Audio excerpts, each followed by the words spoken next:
Hi everyone, this is Dinah Rose. Thank you so much for tuning into my channel and welcome.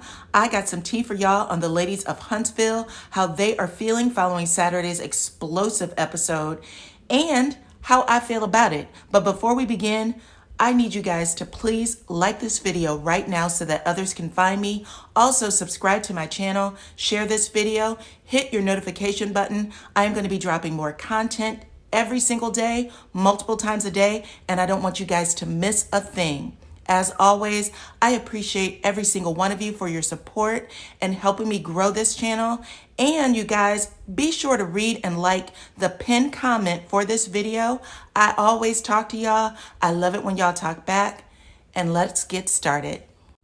So guys, before I start talking about the ladies and their response to episode 7, let me first play the clip that had us all sitting around and asking, what the hell did I just watch? I don't know why they're choosing not to, but I'm answering. they both can answer. But I'm saying they both can answer the question. On the real talk, like, Mel don't mention y'all to me. Like, for real. It's just a beautiful thing. Like, she really has nothing negative to say about y'all ever. Destiny and I have been able to have a private conversation. And in that conversation, I felt like you asked the things I thought that you wanted to ask, maybe not, but I'll go over them again in terms of why I'm in the place where I am when it comes to the friendship that we had. So, Listen, it won't be that. Not when I'm the moderator. Okay, moderator, what do you need to say? No, I made statements what I'm based on what saying, she just said. and I tell you, but She it was said a had. I reiterated that she said had. Destiny, but I'm saying, and that's not progress when the person is trying to talk. And Go, you're being Melody. aggressive with me, and I ain't doing All right, go ahead, Melody. I'm glad. I definitely wouldn't go after that. But you're not Melody, so let Melody I ain't speak. gotta be Mel, You but don't have to be. Let don't her talk speak. to nobody like that, though. That's But crazy. yeah, but Go we have ahead, to- Melody. you Be like, keep who asking gonna go after that? Yeah, I want to hear for Okay, sure. well, let her talk then. No, you let her talk. You don't let her talk. You said I wouldn't go talk. after that, so let her I wouldn't talk. go after You wanna- No. Like, for sure, for real. All right, well then we done. Good, that what's up. That's what's up. That what's up, for That's sure. what's up. Right. Yeah. You want to be like me. I feel that. I feel that. I receive it. That what's up. okay, wait, what? I want to be like me, too. Yeah, you should. I ain't mad at you. You shouldn't be. I ain't gonna lie. I want to be like me, too. Yeah, that's day. what it is. Destiny, you don't want to do that with me. You don't want to do that with me, You Stormy. really don't want to do that You with don't me. want to do that with me. You don't know me. Don't know me like that. You ain't dumb enough to call me like that, bitch. You ain't dumb enough. You ain't dumb enough. You ain't dumb enough to call me. You ain't dumb enough to be honest. That's all you're not. Turn your motherfucking head. You guys, if you watch my review for this episode, I said in that review that I felt like whatever's going on between Melody and Destiny is much deeper than you don't want me to be Tisha's friend. And I hate that Melody was interrupted with the fight scene because it looked like she would have given us a little more insight. So I hope that we pick it up in part 2 because we've already gone through 7 episodes and they haven't given us much more of anything. What was said that created the division is what we want to know. Now, Destiny has recently done an interview on OWN. I'm going to play a clip from that and I'll talk to you guys on the other side. It's funny because I had a conversation with a complete stranger one day. I was at a restaurant and I tend to go on dates with myself. That's I have good. my That's mommy free healthy. time. That's healthy. It is. Yeah. It is. And I always end up talking to somebody. So I'm eating and enjoying myself. And I was just telling my life in the last year. And it was an older gentleman. And he said to me, you just told me somebody's 10-year lifespan that happened to you in 1 year.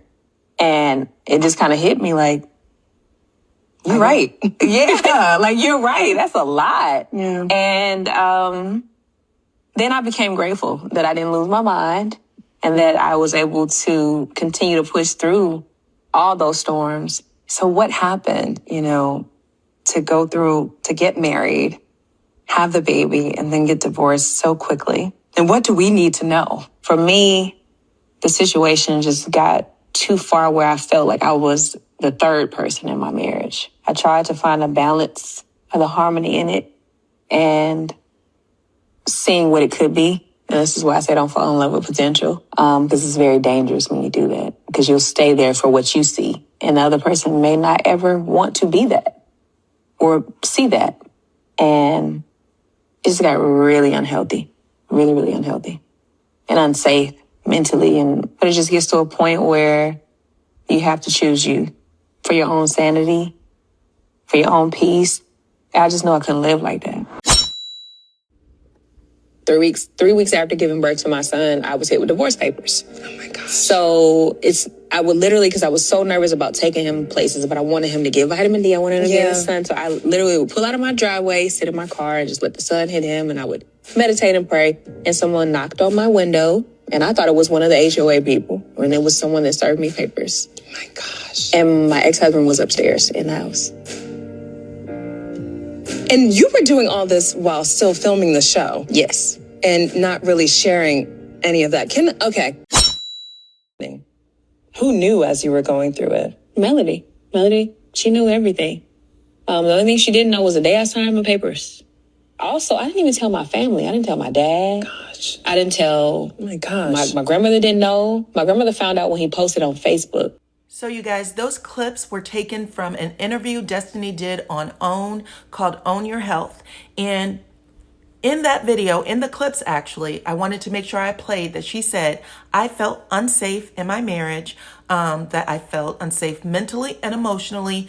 And then she gives some pretty heartbreaking stories about what happened to her in that relationship, and that one of the people that knew everything was Melody. She said she didn't share her divorce with her father or even her grandmother.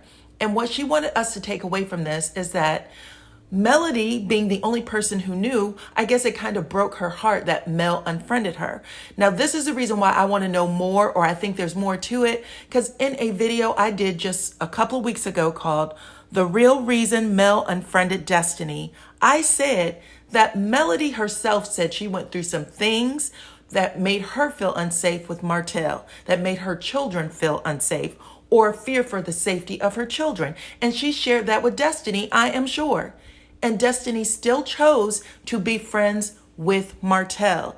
And what I am confused about is why Destiny find it so hard to understand Melody's position of, you can't be friends with someone who has, went out of their way to hurt me emotionally, mentally, possibly hurt my children. That is what I don't get. How is Destiny asking Melody for empathy and understanding, and she's unable to give empathy and understanding to Melody? Y'all let me know what y'all think in the comments. I am going to move on from Destiny. Let's talk about Stormy. A lot of people were upset that Stormy told Destiny, you don't have enough to come at me like that. And this is what she had to say. I feel like Destiny is intimidated by you. She wants to be more than what she... Yeah, I'm gonna just go on record saying this. Like, I don't think Destiny is a bad person. I don't know what the fuck, why we got into it for real. You know what I'm saying? I wasn't expecting that. And a little backstory, the same week I met, at the Galantine, Destiny called me that week. And she was like, hey, girl, I'm doing a sponsorship. I wanted to go call you because I'm going to send you a text message about it. And I was like, go ahead, girl. And I already sponsored one event. So she texted me, I think, was that Monday or Tuesday? I think maybe Monday before the event. And we looked at it.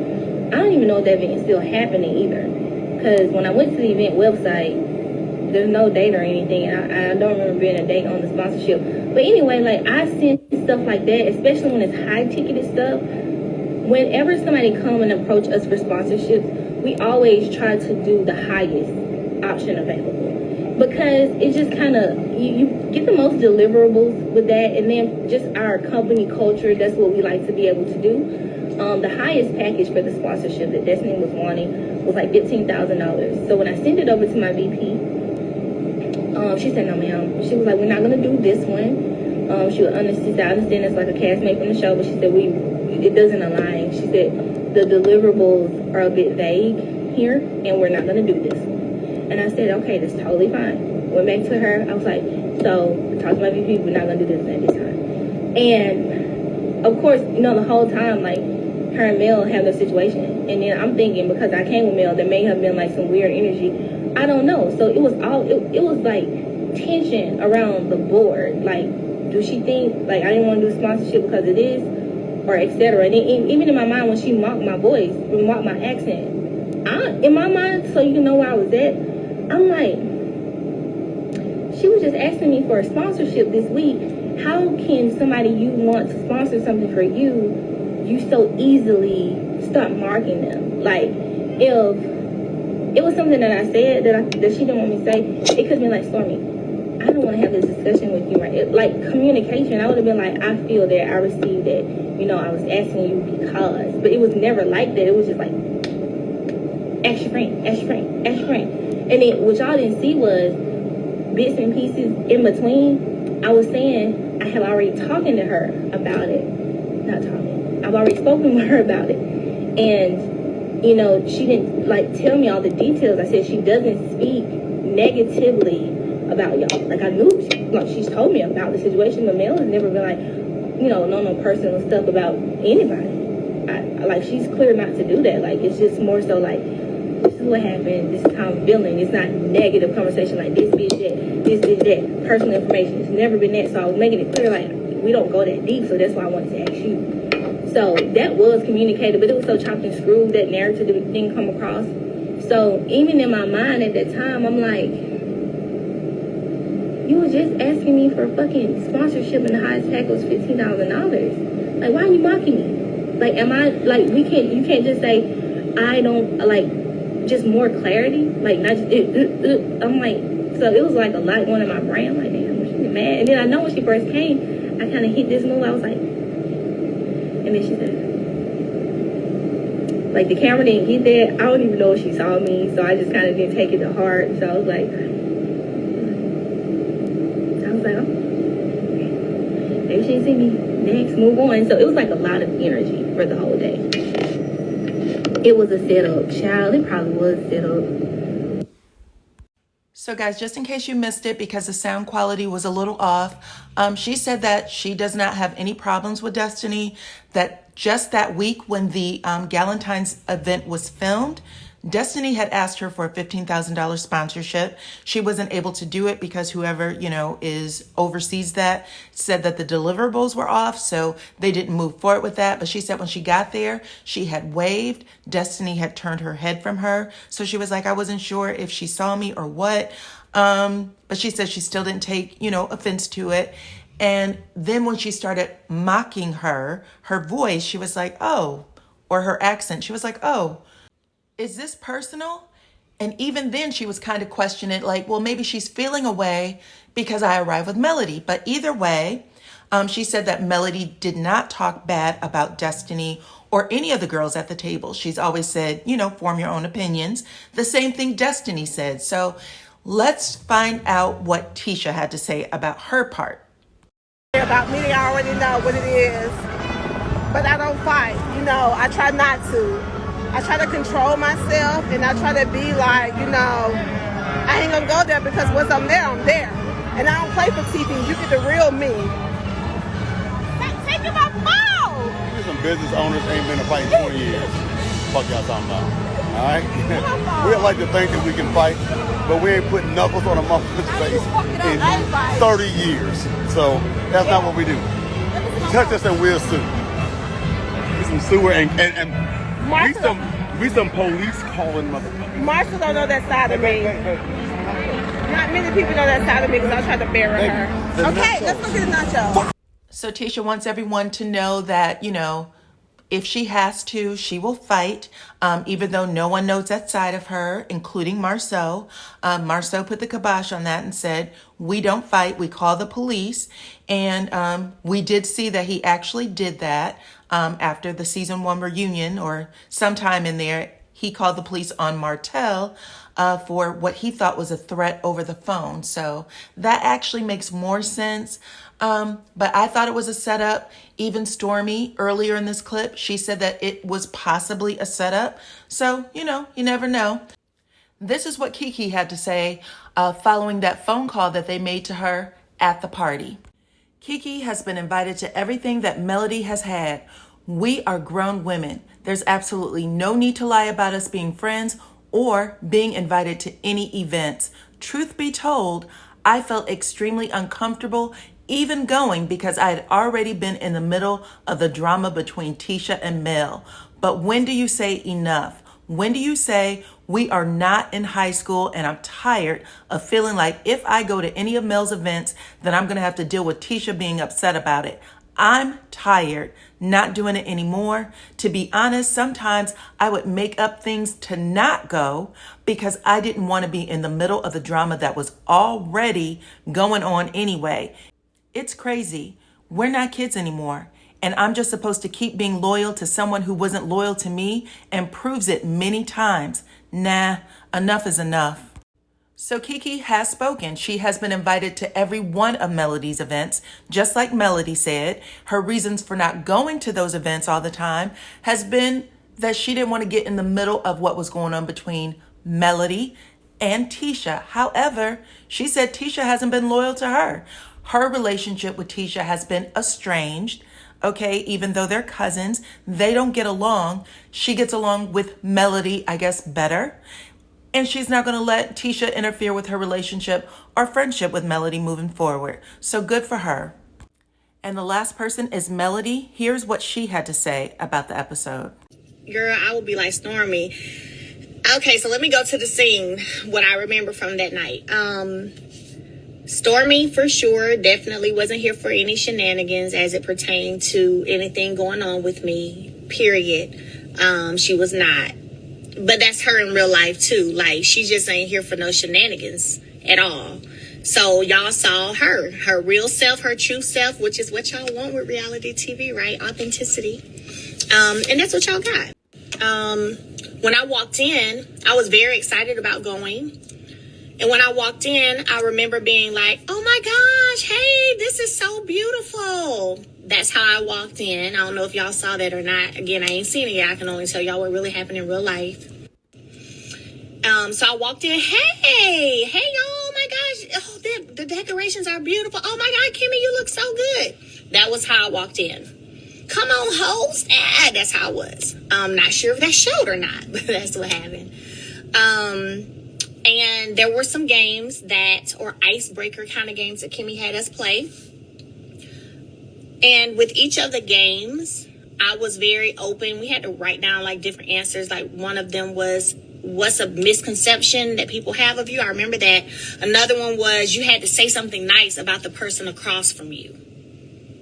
Why didn't you speak to Tisha when you entered the room? I just said when I entered the room, I said, hey, that one. Hey, it was a general hey. What are y'all talking about? Maybe y'all, let me be quiet because maybe they didn't show that. But when I walked in the event, I said, hey, oh my gosh, this is so beautiful. That's how I walked in. So I haven't seen it. So maybe they didn't show me walking in saying that. Anyway. So then we had to do the game about the misconception, and we had to do a game where we had to say something nice about the person sitting across from us. I participated in both of those happily and willingly. I wasn't doing a whole bunch of like, I don't want to do this. I don't feel like doing, but it was being given at the table, but I wasn't giving that. What I had to write down about the person across from me, which was Destiny. I said, Destiny, I think, is an amazing mom, first-time mom, and she's killing the game as a mother. So I wrote down something that I felt was real and encouraging and positive. So, I mean, yeah, I wasn't there with I didn't come there with no negative energy. I didn't come there with no, like, I don't want to be here. I don't want to do this. It wasn't that. I was like, let's have a good time. So somebody said they didn't show that. Oh, hey, they didn't show that. Because I mean, I was definitely in for having a good time. And I definitely wrote down what I just said I wrote down. And Destiny wrote for me, she is smart. That's what she wrote down on her card. Kimmy had like little index cards. So she said, I want you to write something about the person across from you. And I said what I just said. I wrote that on mine. And Destiny said she is smart. So And everybody was like, when we all read what we written. Well, first she wrote stuff and was like loudly marking it out. I remember that now thinking about it. Just shh. Then write something else. Shh. Then finally her answer was she is smart. And that's fine. I didn't even let that get to me. I didn't care. Like whatever, you know? So, I came with positive energy. I walked in the room. Hey, beautiful decorations. It looks good in here. Oh my gosh. That's how I walked in. All the positive stuff got cut. Dang. Well, I'm sorry. I hate y'all didn't see that. But see, that's why I'm live. Because I can tell you. I can tell you how it happened. So that was Mel's take on the party. She said she had not watched the episode, but that's what she could remember. Kimmy did not give us anything. She's actually been mum. She's like usually quiet after the episodes. She'll just post something that says about last night. But she did make this post to her IG stories in support of Destiny. She and Letitia will be joining Destiny at Destiny's store. They're going to have a meet and greet for the ladies of Huntsville. And you can go and take pictures and they will sign autographs. So that's cool. But I'd really like to know what y'all think. So go ahead and let me know in the comments. Remember to read my pin, like this video, subscribe to my channel, hit that notification bell, share, and I will talk to you guys on the next one.